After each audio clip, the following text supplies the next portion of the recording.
મંદિરે જઈ આવીશ, બે નાળિયેર મૂકી આવીશ, એકાદું પેકેટ પેડાનું ભગવાનને ધરી દે તો હું એમાંથી તો મને વાંધો નથી કઈ એમ. સ્વાર્થમેવ પ્રભક્ષણમ, મને મારો સ્વાર્થ મળે તો હું તૈયાર છું.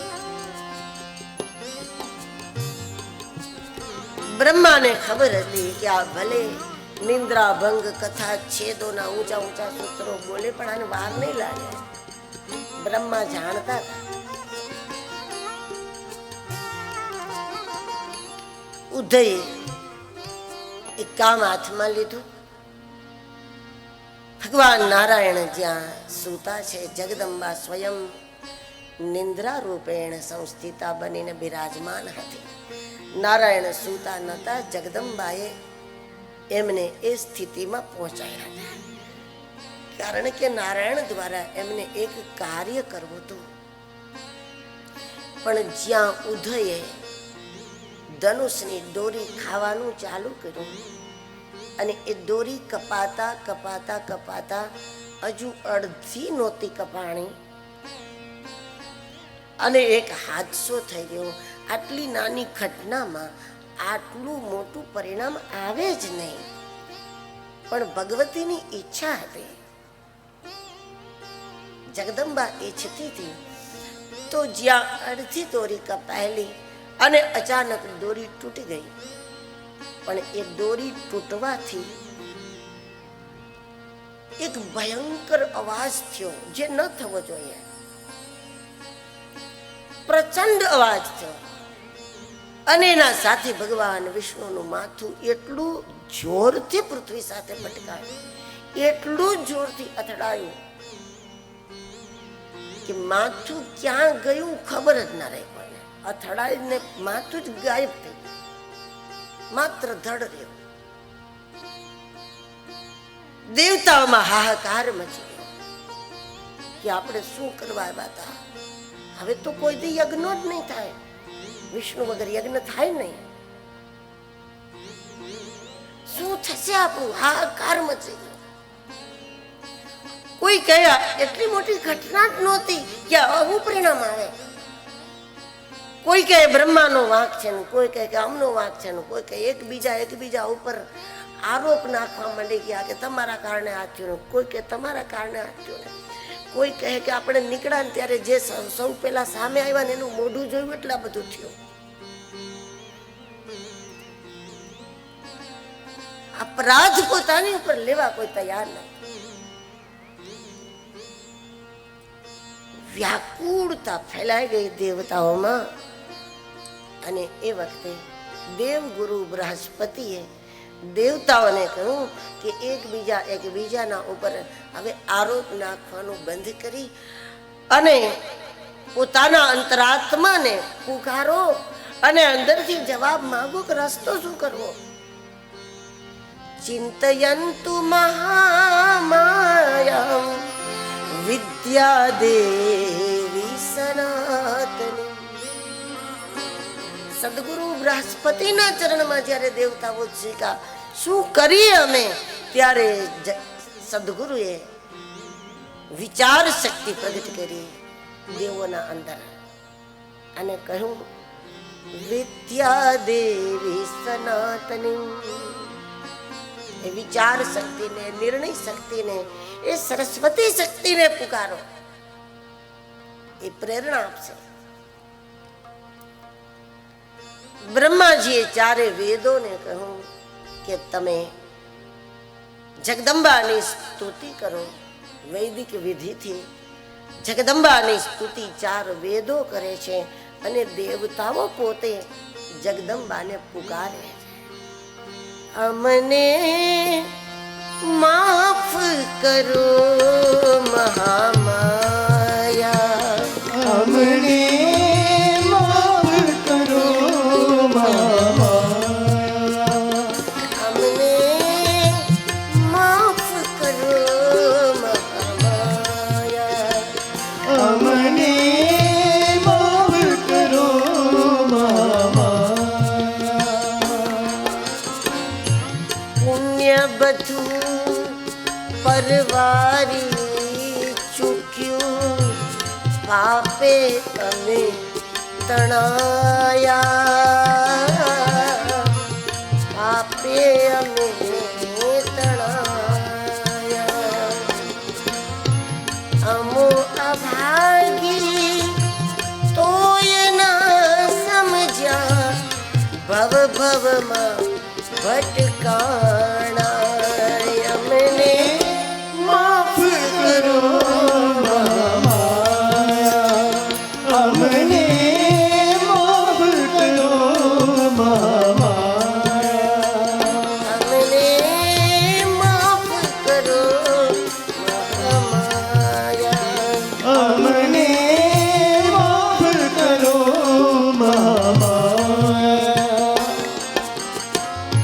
દોષ દયામય લેશ ના જોશો, તું જનની में जाया,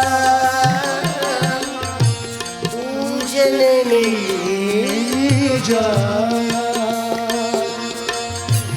अगणित दोषो हसे हमारा, अगणित दोष हसे हमारा, तुझ विना टड़े न टाड़ा, अगणे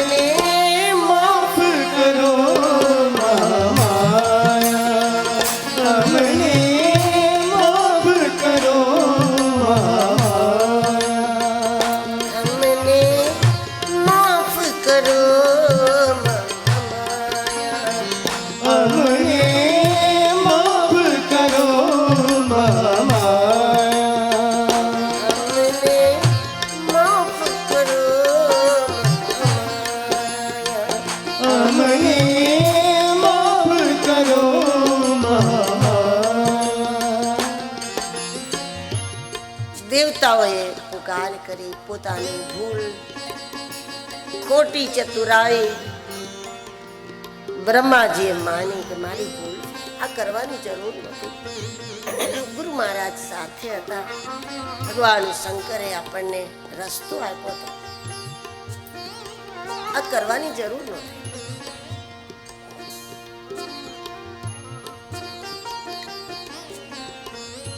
વેદોએ સ્તુતિ કરી,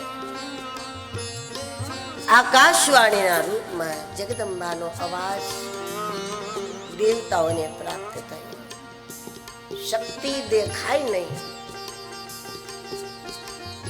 એના સિવાય કોઈ કાંઈ કરે જ નહીં, પણ જે કરે છે એ કોઈ દિવસ દેખાતું નથી, અને દેખાય એ કરતું હોતું જ નથી.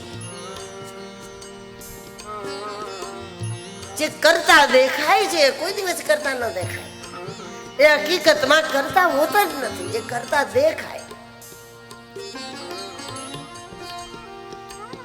એ હકીકતમાં કરતા નથી હોતા. હજારો લોકો જ્યારે આવા મેળાવડામાં સેવા કરતા હોય, કાર્ય પૂરું થાય ત્યારે બધા જ સ્વયંસેવકો એવું જ કહેતા હોય કે કેમ થઈ ગયું અમને ખબર નથી પડી, અમને થાક ના લાગ્યો, અમને ઊંઘ ના આવી, અમને કાંઈ તકલીફ ન થઈ, અમને માથું ના દુખ્યું.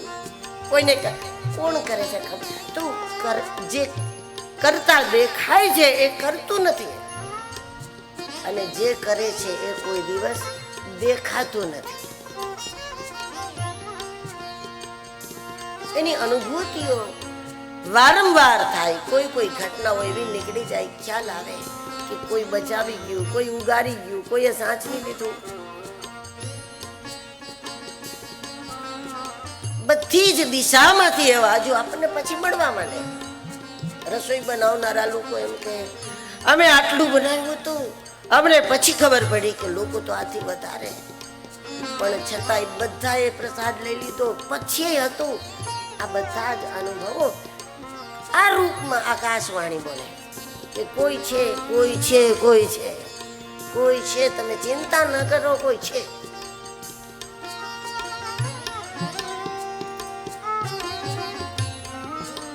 આકાશવાણી થઈ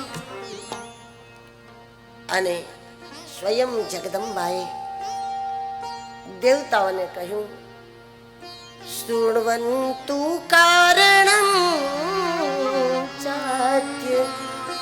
યદ્ગતમ વદનમ હરિ. ચિંતા ન કરો. ભગવતી કહે ચિંતા ન કરો,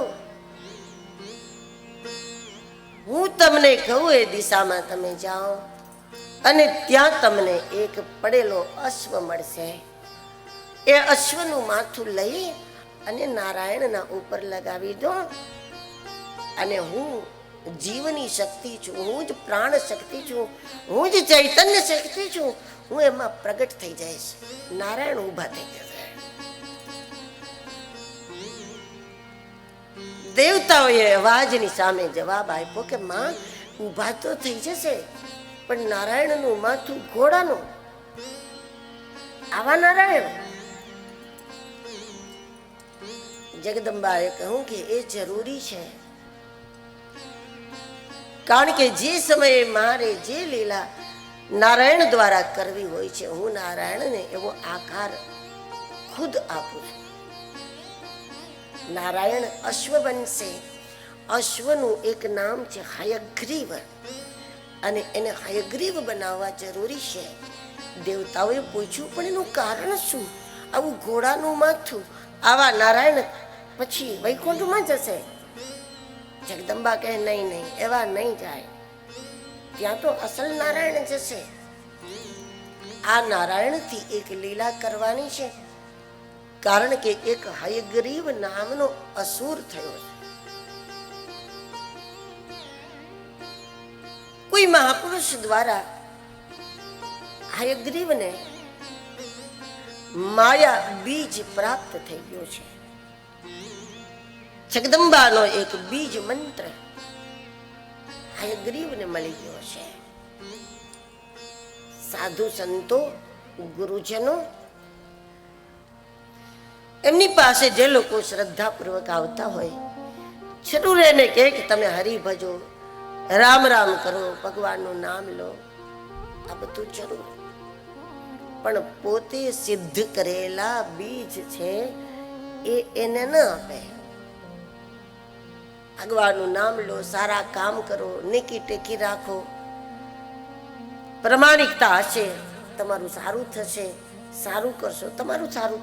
આવી બધી સંસ્કારની વાતો સંતો સતત કરે, પણ જ્યાં વાત બીજ મંત્રોની છે એ દરેકને ના આપે. જો કે બીજ મંત્રોના પુસ્તકો મળે, એમાંથી તમે લઈ શકો, પણ એનું પરિણામ ન આવે. પરિણામ ત્યારે આવે કે જે મહાપુરુષોએ, જે ગુરુજનોએ બીજ મંત્રોને સિદ્ધ કરેલા છે, અને એ જ્યારે આપણને બીજ આપે તો આપણને મળતા વેત જ એ બીજ કામ કરે, તરત જ એ પરિણામ આપે, એના પ્રભાવ આવે.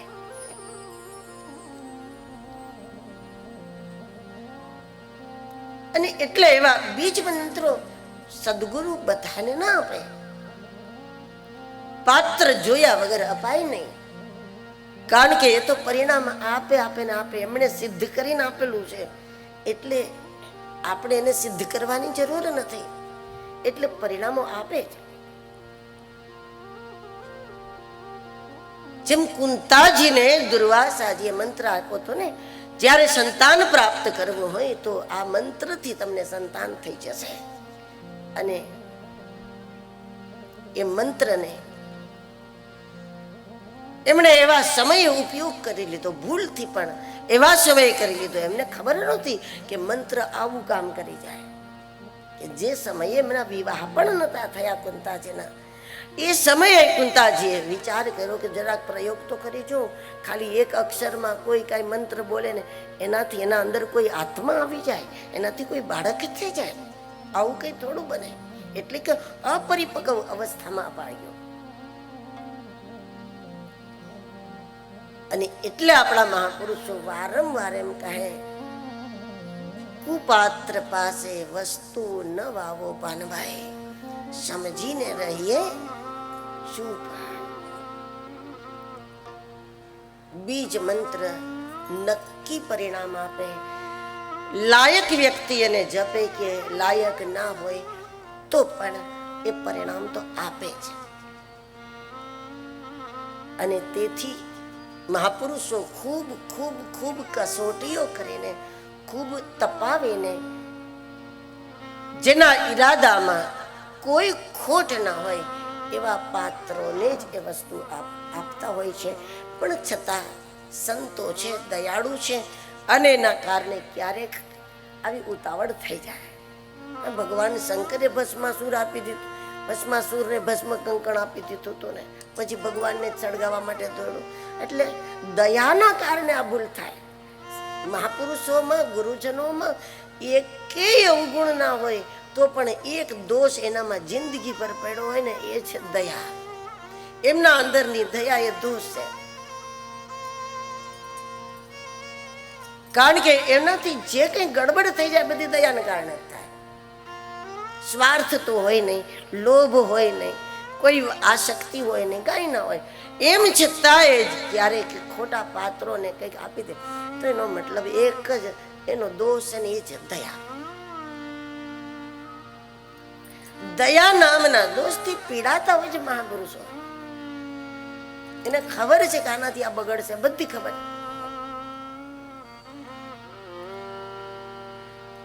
આવું માયા બીજ જ્યારે જ્યારે મળી જાય ત્યારે ત્યારે એનો દુરુપયોગ થાય. અને એના દુરુપયોગને લઈને આ સમાજમાં એક સક્ષમ દુષ્ટતા ઊભી થાય. એકલી દુષ્ટતાને સોસાયટી જ ખતમ કરી નાખે, પણ જ્યારે સક્ષમ દુષ્ટતા ઊભી થાય ત્યારે આખી સોસાયટી હેરાન થઈ જાય, સમાજ આખો હેરાન થઈ જાય એની સામે. કારણ કે સક્ષમ છે અને દુષ્ટ છે.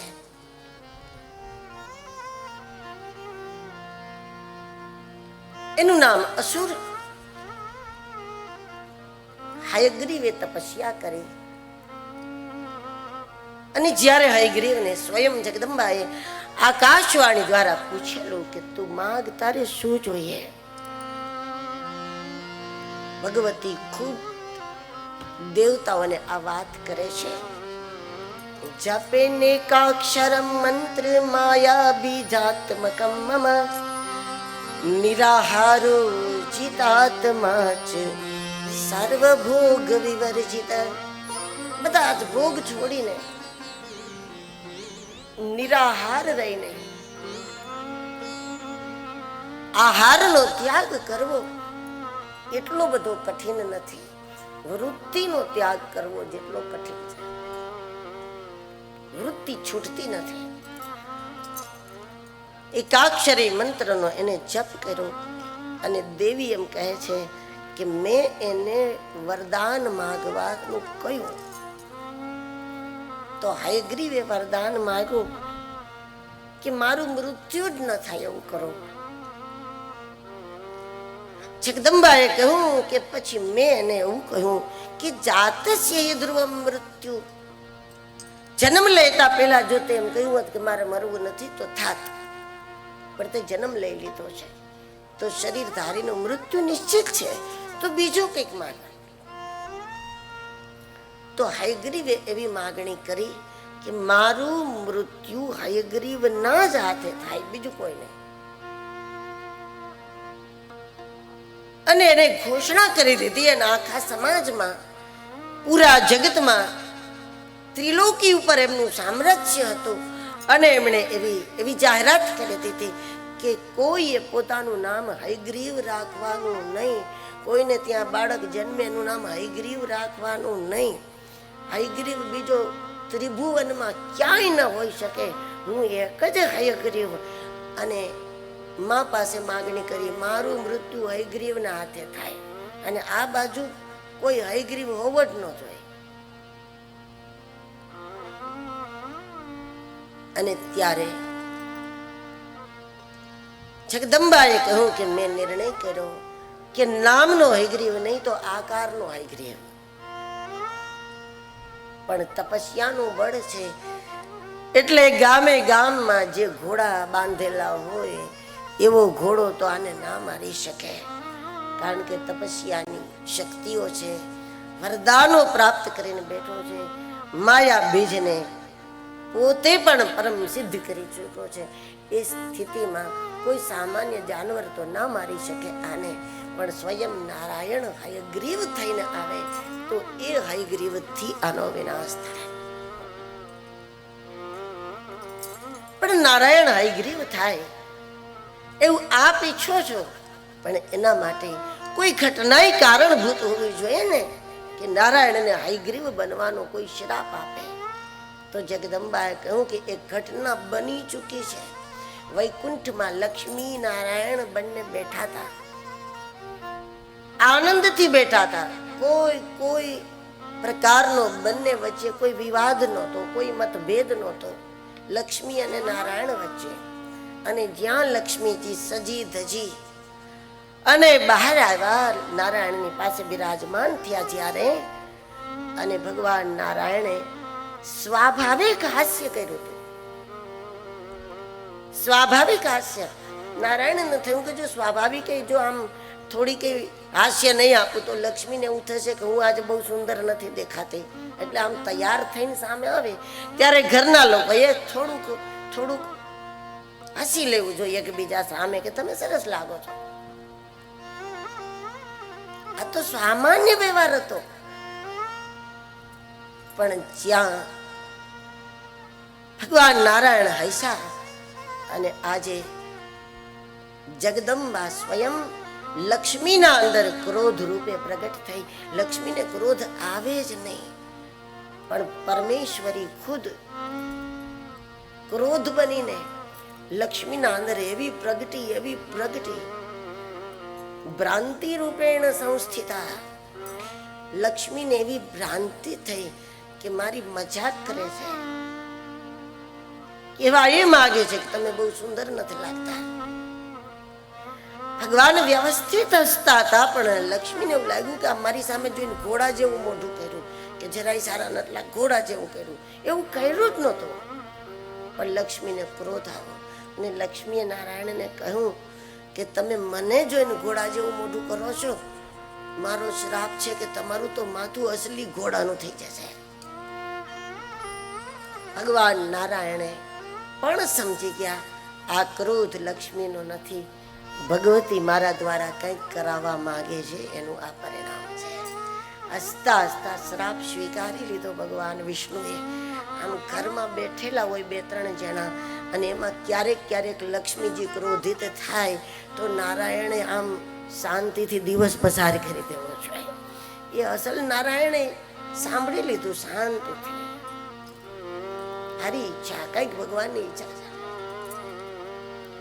ટૂંકમાં ભગવાન હયગ્રીવ થયા. હયગ્રીવ સાથે યુદ્ધ થયું, અને યુદ્ધમાં ભગવાન નારાયણે હયગ્રીવનો વિનાશ કરી દીધો. તરત ભગવાનનું સ્વરૂપ અસલી નારાયણ જેવું થઈ ગયું, અને પ્રભુ વૈકુંઠમાં ગયા. પણ સૂતજી આગળ બીજી કથા શરૂ કરે એના પહેલા શૌનકજીએ કહ્યું કે સૂતજી, વ્યાસજીએ કોનું ભજન કર્યું એ અમારે જાણવું જ છે, પણ એ પછી જાણવું છે. પેલા અમને સાથે સાથે એ પણ કહી દો કે મધુસૂદન કોણ હતા, અને એ મધુસૂદનને મારવામાં ભગવાનને પરસેવો વળી ગયો. જ્યાં સુધી જગદંબાએ મદદ ન કરી ત્યાં સુધી નારાયણ સફળ ન થયા. એ શું ઘટના હતી? સૂતજીએ કહ્યું કે ઘટના એવી છે, વિષ્ણુ કર્ણ મલોદ ભૂતો દાનવો મધુ કૈટભો. મધુ કૈટભ ઉત્પન્ન કેવી રીતે થાય આ વાત જાણવી આપણા માટે બહુ જરૂરી છે.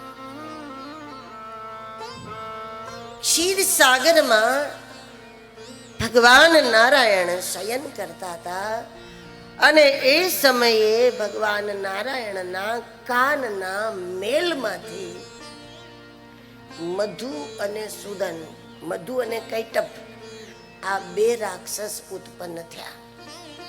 શેમાંથી? ભગવાન નારાયણના કાનના મેલમાંથી. ભગવાનના કાનમાં મેલ હોય અને એના કાનમાંથી મધુ કૈટભ નીકળે. એનો સીધો ભાવ એ છે આ જીવાત્મા મનુષ્યના માટે નર શબ્દ જ એ કારણે છે. એનું જ્ઞાન જો સૂઈ જાય, એની શક્તિઓ જો સુષુપ્ત થઈ જાય, એની કુંડલી જો સંકુચાઈ જાય તો એ નર છે, અને કુંડલી જાગી જાય તો એ જ નારાયણ છે. નારાયણ આપણાથી કોઈ જુદો નથી. આપણી શક્તિઓ જાગી ગઈ, આપણી જગદંબા જાગી જાય અને આપણા પંચમુખવાળી ગાયત્રી આપણામાં પ્રગટી જાય તો આપણે જ નારાયણ છે. જેની શક્તિ સુષુપ્ત થઈ ગઈ એ નર છે, જેની શક્તિઓ જાગી ગઈ તે નારાયણ છે. ઊંઘી ગયેલા ભગવાન એ નારાયણ છે જ નહીં, એ નર છે. નારાયણ ઊંઘી જાય અને નર બને એવું ક્યારે થાય? જ્યારે સત્સંગ છૂટી જાય. તો કાન એવી ઇન્દ્રિય છે કે એને કઈ બારી દરવાજા તો છે નહીં, એને કઈ બંધ તો થાય નહીં. ટૂંકમાં કઈ મિજાગરા વાળું જ છે નહીં કે આપણે કથા ન સાંભળતા હોય ત્યારે કાંઈ નથી સાંભળવું એવું તો થાય નહીં, કારણ કે બંધ તો થાય નહીં. ખુલ્લા ને ખુલ્લા રે તો નિયમિત સત્સંગ ના કરીએ ને તો સંસારનો સંગ જ કુસંગ છે. ખરાબ લોકોનો સંગ કુસંગ એવી બાબત નથી. દુનિયાની કોઈ પણ વસ્તુનો સંગ એ એના માટે કુસંગ છે જેને સત્સંગ ગમતો નથી. સત્સંગ કર્યા વગર દુનિયામાં કરેલા તમામ સંગ કુસંગમાં ફેરવાઈ જાય. એ માણસ બે રોટી ખાય ને એ કુસંગમાં જ ફેરવાય. એ ઘરની બહાર જાય તો કુસંગ, ઘરમાં બેઠા રહે તો કુસંગ, આંખો બંધ કરે તો કુસંગ, ને ખોલી નાખે તો કુસંગ, એકાંતમાં જાય તો પણ કુસંગ, અને કોઈના સંગમાં જાય તો એ પણ કુસંગ. એના માટે કોઈ પણ પ્રક્રિયા કુસંગમાં ફેરવાઈ જાય. જેને સત્સંગ ગમતો નથી એને કોઈ પણ સંગ નુકસાનકારક જ છે. કારણ કે એના કાનમાં મેલ જ જાય. કારણ કે દુનિયા તો આપણા વખાણ જ કર્યા કરે. સંસારને તો લેવા દેવા જ નથી આપણું પતન થશે કે શું થશે. સંસાર એક જ ધ્યાન રાખે, આપણને સારું લાગવું જોઈએ. સંસારમાં એકબીજાનો એટલો જ ખ્યાલ રાખે છે કે એને સારું લાગવું જોઈએ, એને સારું લાગવું, સારું થવું જોઈએ નહીં, એને સારું લાગવું છે બસ. અને આપણને સારું લાગે એના માટે આ જગત એવું જ બોલ્યા કરે, એવું જ બોલ્યા કરે કે આપણા કાનમાં મેલ વૈધા જ કરે, વૈધા જ કરે, વૈધા જ કરે. આપણે સત્સંગથી દૂર થતા જાય. જે સત્સંગ ન કરે એના કાનમાં એવી એવી વાતો જાય જેના કારણે એનામાં રાગ અને દ્વેષ ઉત્પન્ન થાય. એ જ મધુ અને કૈટભ છે. રાગ અને દ્વેષ. કોઈના બહુ વખાણ સાંભળીએ એટલે એનાથી આપણને રાગ થાય, કોઈની બહુ નિંદા સાંભળીએ એટલે એનાથી આપણા અંદર નફરત થાય. તો આપણા અંદરથી રાગ દ્વેષ મધુ કૈટભ ઉત્પન્ન થયા જ કરે. અને મધુ કૈટભ ઉત્પન્ન થાય તો એ સૌ પહેલા કોનો પીછો કરે? રાગ દ્વેષ છે ને એ આપણી રચનાત્મક શક્તિને ખાઈ જાય, આપણી ક્રિયા શક્તિ ઉપર અસર ઊભી કરે.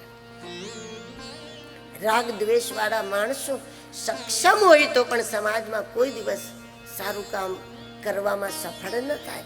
કારણ કે વચ્ચે વચ્ચે રાગ દ્વેષ આવી જાય એટલે પહોંચે જ નહીં પૂરા કોઈ દિવસ. મધુ કૈટભે તપસ્યા કરી છે અને એને પણ જ્યારે આકાશવાણી દ્વારા પૂછવામાં આવ્યું કે તમારે શું જોઈએ, તો મધુ કૈટભે એવું ન કહ્યું કે જે જગદંબાનો મને અવાજ સંભળાય, જે મને અદૃશ્યમાં એમ કહે છે કે માગો માગો માગો માગો, જે માગો તે હું આપી શકું છું. અને એમ છતાં એનું દુર્ભાગ્ય એ છે કે બોલનારના દર્શન ન માગે કે મારી સામે પ્રગટ થાવ. મધુ કૈટભે માગણી કરી, સ્વેચ્છયા મરણમ દેવી વરમ નો દેહી સુવ્રતે. સ્વેચ્છયા મરણમ દેવી, અમે અમારી મરજીથી જ મરીએ. ઈચ્છા મૃત્યુનું વરદાન માંગ્યું.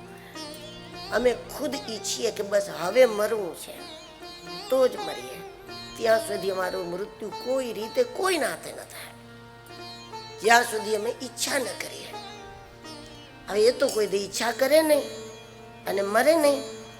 પણ રાગ દ્વેષનો હુમલો એ હંમેશા બ્રહ્મા ઉપર એટલે કે આપણી રચનાત્મક શક્તિ ઉપર થાય.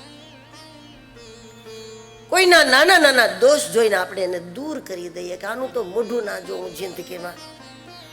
કોઈનાથી નાનો નાનો આપણને સ્વાર્થ સધાતો હોય તો દુનિયાનો ખરાબ માણસ હોય તોય આપણે એને ખોળામાં લઈ લઈ, કારણ કે આપણો સ્વાર્થ સિદ્ધ થાય. તો આવી રીતે રાગ દ્વેષનો શિકાર થયેલા માણસો ગુણની કદર ન કરી શકે કોઈ દિવસ. એ વ્યક્તિત્વની પરખ ન કરી શકે. ક્યારેક સારા વ્યક્તિત્વને પણ નાના દોષના કારણે ફેંકી દે અને ક્યારેક હલકા વ્યક્તિને પણ એક નાનકડા લોભ માટે થઈ અને આકાશે પહોંચાડી દે, ઊંચો ઉડાડી દે. તો એના કારણે માણસ ફેલ જાય. આપણી રચનાત્મક શક્તિ સફળ ન થવા દે. આપણી અંદરના રાગ દ્વેષ એનો હુમલો બ્રહ્મા ઉપર જ હોય, કારણ કે બ્રહ્મા રચનાના દેવ છે, સર્જનના દેવ છે, નિર્માણના દેવતા છે. બ્રહ્માનો પીછો કર્યો અને બ્રહ્મા ભાગ્યા. બ્રહ્માને ભગવાન વિષ્ણુએ કહેલું કે જ્યારે કાંઈ પણ તકલીફ આવે ને મને કહેવાનું, મારી પાસે આવવાનું. તો બ્રહ્મા દોડીને ગયા ભગવાન વિષ્ણુ પાસે. પણ આ ટાઈમે પણ ભગવાન વિષ્ણુ વિશ્રામમાં હતા, એટલે તો મેલ થયો, અને મેલ થયો એટલે તો મધુકૈટભ થયા હતા. તો બ્રહ્માએ આ વખતે વિચાર કર્યો કે ઉદય તો ઉત્પન્ન કરવી જ નથી. હવે એ ભૂલ તો કરવી જ નથી, એકવાર થતા થઈ ગઈ, પણ હવે એ ભૂલ નથી કરવી. બ્રહ્માજીએ ભગવાન નારાયણને પ્રાર્થના કરી, દીનાનાથ હરે વિષ્ણુ વામનો તિષ્ઠ માધવ, વામનો તિષ્ઠ માધવ, ભક્તાર્તી ઋષિકેશ સર્વાવાસ જગતપતે, સર્વાવાસ જગતપતિ, સર્વજ્ઞ સર્વલોકેશ સર્વશક્તિ સમન્વિત, સર્વશક્તિ સમન્વિત, ઉત્તિષ્ઠો તિષ્ઠ દેવેશ દુઃખનાશન પાહિ મમ, દુઃખનાશન પાહિ મમ, વિશ્વંભર વિશાલાક્ષ પુણ્ય શ્રવણ કીર્તન, પુણ્ય શ્રવણ કીર્તન. હે વિશ્વંભર, હે વિશાલાક્ષ, હે દીનાનાથ, હે જગતપતે, હે વિષ્ણુ. 6 શ્લોકમાં બ્રહ્માએ સ્તુતિ કરી. પણ અહીંયા સ્વયં જગદંબા નિંદ્રા રૂપે વિરાજમાન થઈ ગઈ હતી, કારણ કે સત્સંગ ન કરવા માત્રથી શક્તિઓ સુસુપ્ત થઈ જાય. કુસંગ ભલે ના કર્યો હોય પણ કોઈ પણ સંગ કુસંગ ગણાય જો સત્સંગ ન કરીએ. સત્સંગનું કવચ પહેરીને, સત્સંગનું બખ્તર રાખી અને પછી દુનિયા સાથે વ્યવહાર કરો, કોઈ નુકસાની ન થાય. શક્તિઓ જાગતી રહે, વિવેક જાગતો રહે. ભગવાન ના જાગ્યા તો પણ બ્રહ્માએ નક્કી કર્યું છે કે ઉદય તો જોઈએ જ નહીં મારે. હવે બ્રહ્માજીએ વિચાર કર્યો કે એ સમયે જ્યારે ભગવાન વિષ્ણુનું મસ્તક કપાઈ ગયું હતું અને અમે હેરાન થઈ ગયા, વ્યાકુળ થયા, ત્યારે સ્વયં ભગવતીએ કહ્યું હતું કે નિંદ્રા રૂપે હું ખુદ સવાર હતી, વિષ્ણુને ઊંઘ આવે જ નહીં. અને તેથી હવે બ્રહ્માજીએ એક નવો રસ્તો કાઢ્યો. એમણે ભગવાન વિષ્ણુના ઉપર બિરાજમાન નિંદ્રા રૂપેણ સંસ્થિતા માં જગદંબાના નિંદ્રા રૂપને પ્રાર્થના કરી. દેવી ત્વમસ્ય જગતઃ કિલ કારણમ હિ જ્ઞાતમ મયા સકલ વેદ વચો વિરંબ યદ વિષ્ણુરપ્યખિલ લોક વિવેક કરતા નિંદ્રાવશંચ ગમિતઃ પુરુષોત્તમોચ્ય.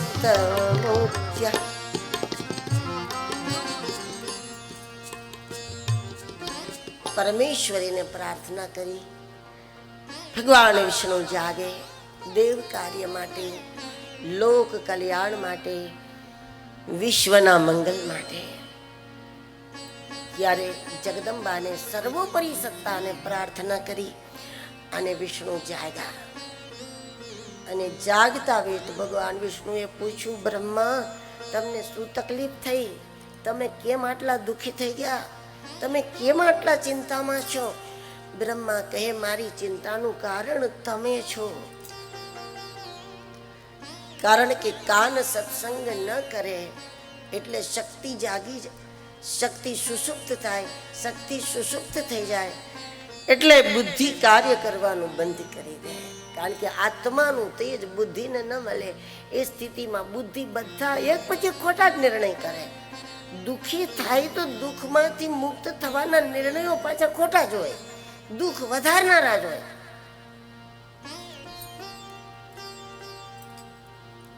આ સમસ્યાનું એક જ કારણ છે,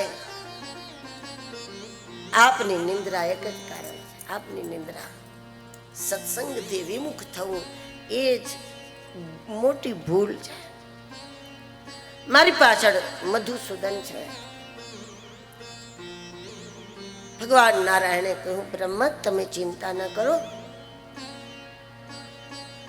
હું હમણાં એને મારી નાખીશ. મધુ કૈટભ મારી પાછળ પડ્યા. ભગવાને કહ્યું કે સેકન્ડમાં ખતમ કરી દઈશ, તમે ચિંતા ન કરો, તમે કામ કરો.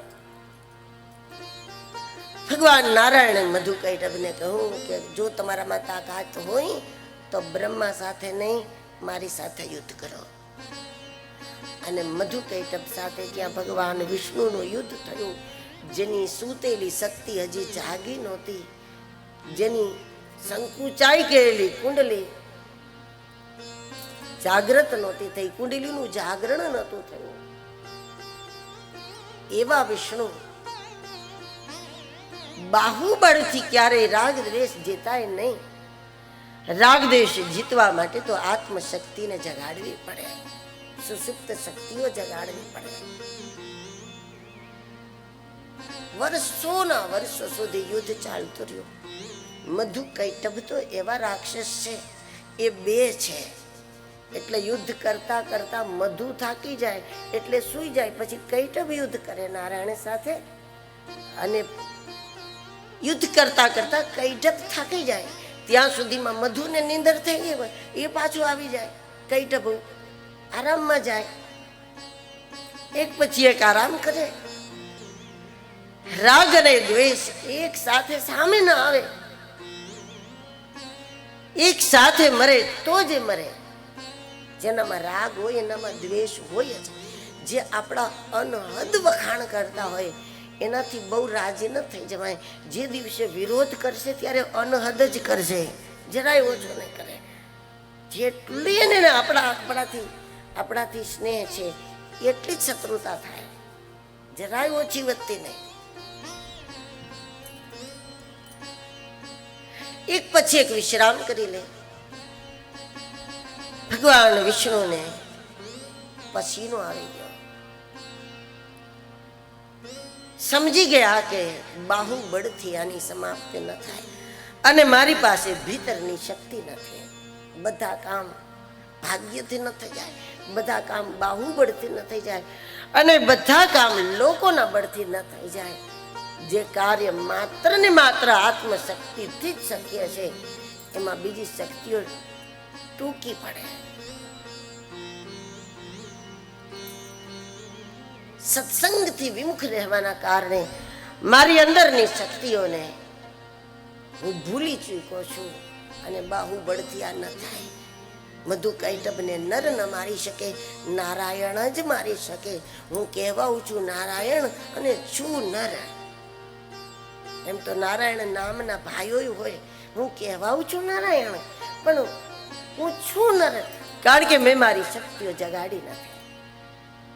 મારી આત્મ ચેતના જ્યાં સુધી સૂતી છે ત્યાં સુધી હું નર છું. સાધના વગેરે જાગે નહીં. પોતાની ભૂલ સમજાય ગઈ અને ભગવાન વિષ્ણુએ મધુકૈટભને કહ્યું, યુદ્ધ કરતા કરતા વચ્ચે ઊભા રાખીને ભગવાન કહે કે આ ન્યાય નથી મારી સાથે, કારણ કે તમે બે છો, હું એકલો છું. તમે વારા ફરતી આરામ કરી લો છો, મને તો આરામ મળતો જ નથી. હું એકલો છું તો મને આરામ જોઈએ ને. મધુકૈટભ કહે કે આરામ નહીં, આખું વેકેશન આપીએ, ચાલો, અમને કોઈ વાંધો જ નથી. આખું વેકેશન નીંદર કરવી એટલે કરી લો આરામ. ભગવાન વિષ્ણુને આરામ માટે ટાઈમ નતો જોતો, એને સાધના માટે ટાઈમ જોતો હતો. એને પોતાની આત્મશક્તિને જગાડવા માટે સમય જોતો હતો. મધુકૈટભે ટાઈમ આપ્યો, સારું ચાલો તમને વેકેશન આપીએ. રાગ દ્વેષ કાયમના માટે આપણા હટતા ન હોય તો પ્રયત્ન એ કરવો જોઈએ. અડધું કલાક જ્યારે પૂજામાં હોય, આટલી વાર મારે ક્રોધ નથી કરવો, આટલી વાર મારે કોઈ રાગ નથી કરવો. હું તીર્થમાં છું, બસ એટલા દિવસ મારે ક્રોધ નથી કરવો. આવા નિર્ણયો કરી અને જો ભજન થઈ જાય તો ક્યારેક આપણી જગદંબા જાગી જાય, પૂરી રીતે 18 ભુજામાં ઊભી થઈ જાય તો આપણે એને જીતી શકીએ. ચિંતા કઈ આપણે રાગ દ્વેષ આપણે થોડા જીતી શકીએ. શરૂઆત આવી કરાય કે હું પૂજામાં હોઉં ત્યારે મારે ક્રોધ નથી કરવો, હું તીર્થમાં રહું એટલા દિવસ મારે ક્રોધ નથી કરવો, હરામપરામાં કથા ચાલે એટલા દિવસ મારે ક્રોધ નથી કરવો. આવી રીતે નાના નાના નિયમો. 11ના દિવસે મારે આવું નથી કરવું, આ દિવસે મારે બિલકુલ ખોટું નથી બોલવું. આવી રીતના નાના નાના નિયમો પકડી અને જો ભજન થાય તો ક્યારેક આપણા અંદરની જગદંબા પૂરી રીતે જાગી જાય. અને જો પૂરી જાગી ગઈ તો મધુકૈટભને જાવું જ પડે, એને મરવું જ પડે. અને એ દરમિયાન ભગવાન વિષ્ણુએ જગદંબાની આરાધના કરી લીધી. મેરા જીવન તેરે હવાલે, પગ પગ તું હી સંભાલે. मेरा जीवन तेरे हवाले, पग पग तू ही संभाले. मेरा जीवन तेरे हवाले, पग पग तू ही संभाले. मेरा जीवन तेरे हवाले, पग पग तू ही संभाले. ममता के बंधन खोलो, ममता के बंधन खोलो. माँ चरण कमल से जोड़ो, माँ चरण कमल से जोड़ो. ममता के बंधन खोलो, माँ चरण कमल से जोड़ो. बच्चों की बिगड़ी बना दे माँ, पग पग तू ही संभाले. बच्चों की बिगड़ी बना दे माँ, पग पग तू ही संभाले. संभाले बच्चों की बिगड़ी बना दे माँ, पग पग तू ही संभाले। बच्चों की बिगड़ी बना दे माँ, पग पग तू ही संभाले। मेरा जीवन तेरे हवाले माँ, पग पग तू ही संभाले। मेरा जीवन तेरे हवाले माँ, पग पग तू ही संभाले। ये जीवन पथ पर मैया मेरी डोल रही है नैया। ये जीवन पथ पर मैया मेरी डोल रही है नैया।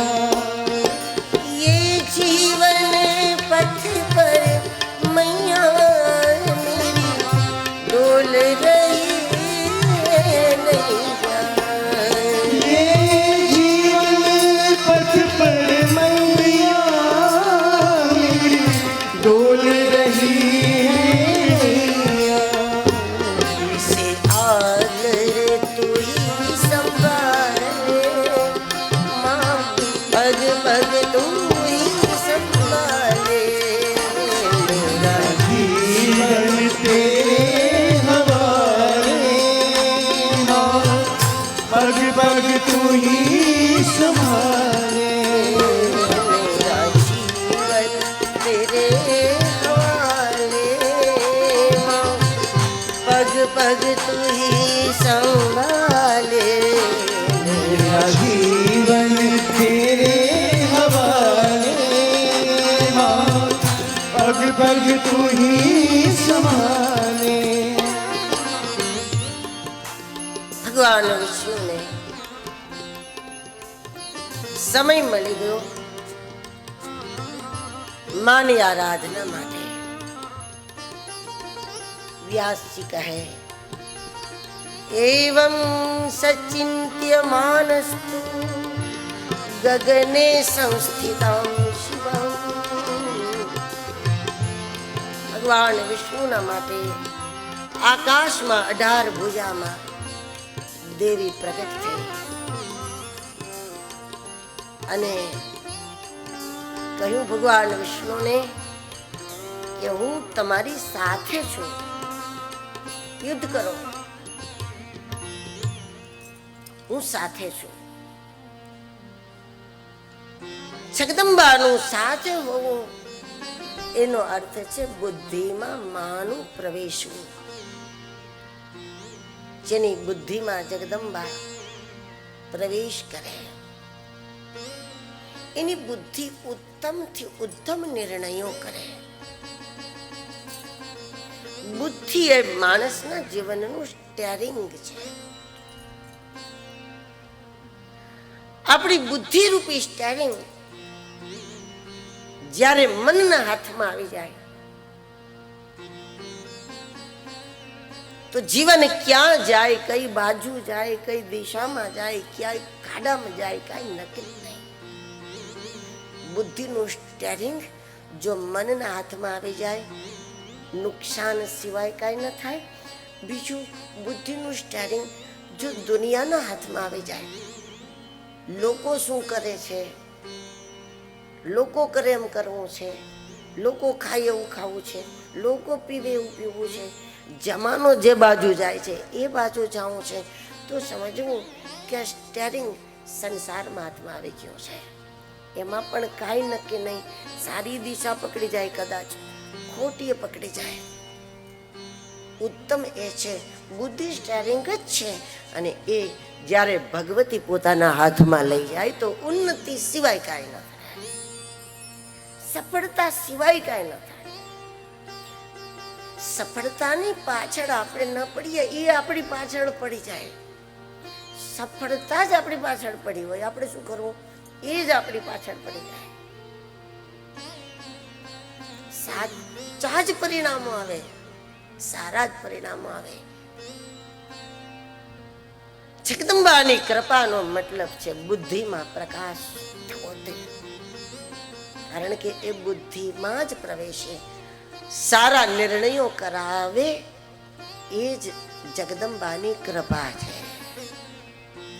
સારા કામ કરાવે, સારા નિર્ણયો કરાવે, એ જ ભગવતીની કૃપા છે. આપણા ઘરમાં ચમત્કારો થઈ જાય, એને જ કૃપા માનીએ તો હજુ કૃપાના સ્વરૂપને આપણે સમજ્યા નથી. આ જરૂર દૈવી તત્વો ક્યારેક ક્યારેક એવા દર્શનો પણ આપણને આપે, એ આપણા અંદર શ્રદ્ધા જગાડવા માટેની ઘટનાઓ છે. માત્ર કાયમના માટે ચમત્કારો ઉપર નિર્ભર રહેવાની જરૂર નથી.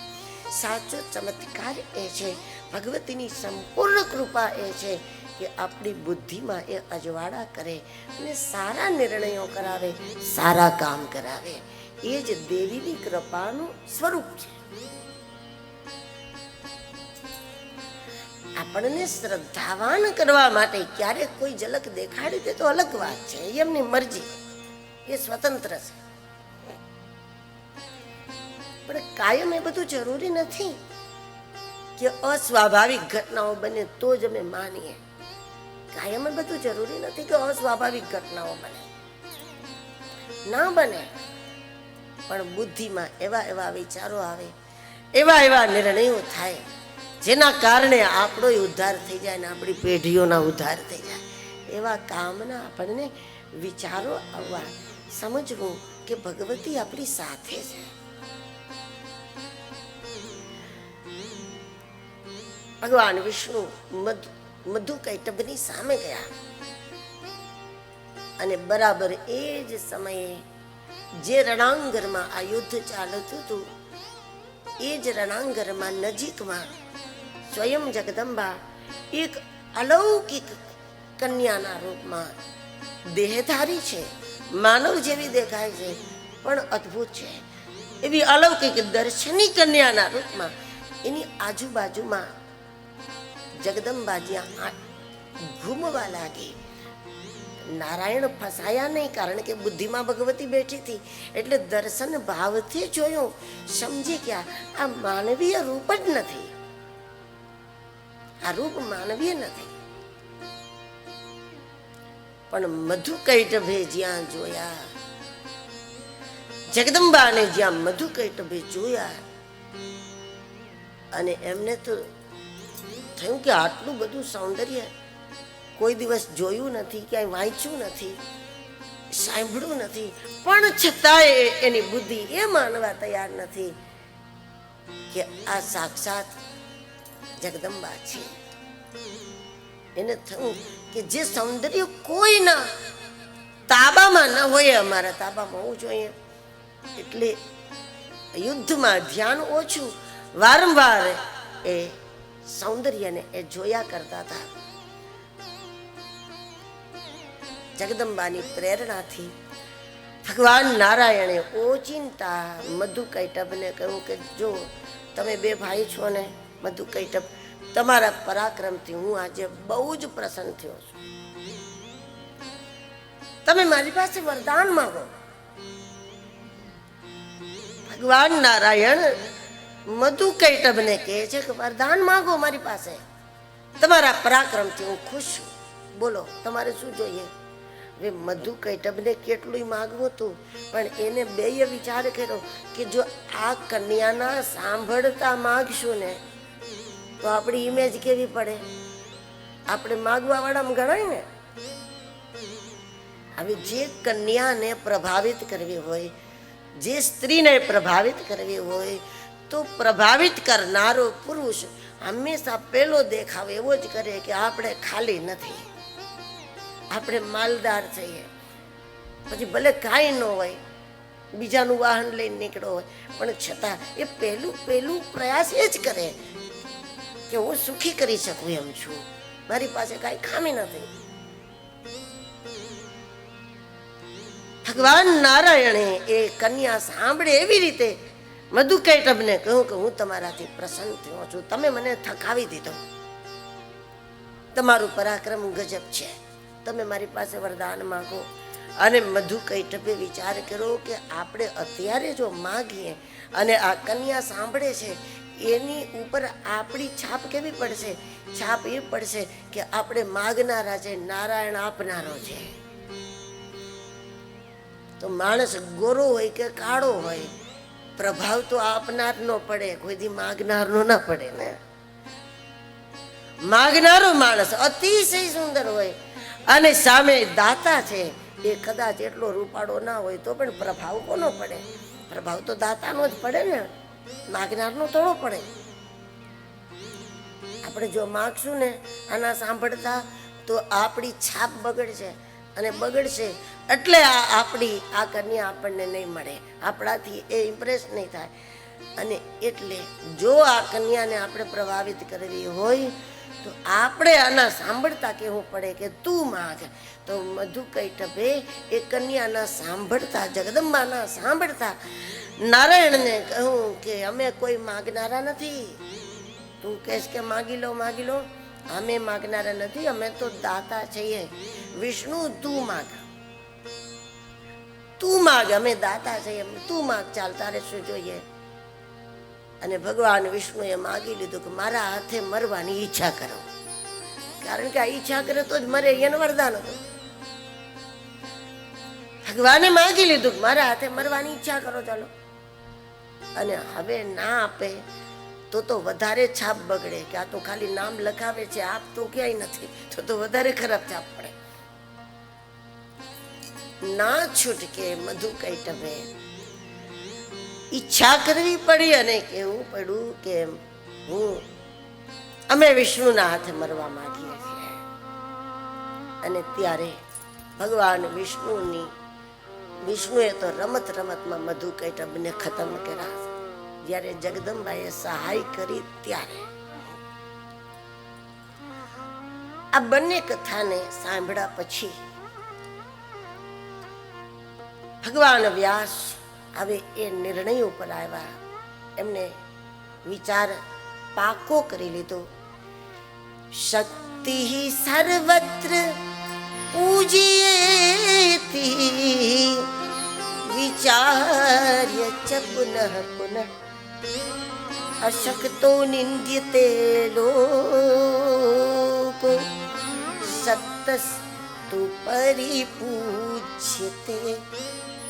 આ જગતમાં અશક્તોની હંમેશા મજાક જ થાય, નબળા લોકોની નિંદા જ થાય. અશક્તો નિંદ્યતે લોકો, જગત શક્તિની જ પૂજા કરે છે, કમજોરની પૂજા ન થાય, કમજોરનું સન્માન ન થાય, કમજોરને ક્યાંય આદર ન મળે, કમજોરને કોઈ પણ હટાવી દે, વચ્ચેથી આસાનીથી હટાવી દે. જેના વ્યક્તિત્વમાં પ્રખરતા હોય દુનિયાએ એની નોંધ લેવી પડે, એના આગમનની નોંધ લેવી પડે, એની વાતની નોંધ લેવી પડે. અને પરિણામે ગુરુ કૃપાથી, નારદજીની કૃપાથી વ્યાસજીને એ વાત સમજાઈ ગઈ કે લોક કલ્યાણ માટે મારે અયોની જ પુત્ર જોઈએ છે, કોઈ મા બાપથી જન્મેલો નહીં, મારે અયોની જ પુત્ર જોઈએ છે. તો એના માટે ગુરુદેવના ચરણોનું ધ્યાન કરતા કરતા હું લોક કલ્યાણી શક્તિની આરાધના કરું. સદગુરુ અને શિવ એક જ તત્વ છે. વ્યાસજી મહારાજે શિવનો આધાર લીધો, એટલે કે ગુરુત્વનો આધાર લીધો, ગુરુ ચરણનો આધાર લીધો, ગુરુ વચનનો આધાર લીધો, ગુરુના માર્ગદર્શનનો આધાર લઈ અને નિર્ણય કર્યો, પોતાની આત્મશક્તિને પુકારી કે મારે વિશ્વના કલ્યાણ માટે વામનમાંથી વિરાટ થવું છે.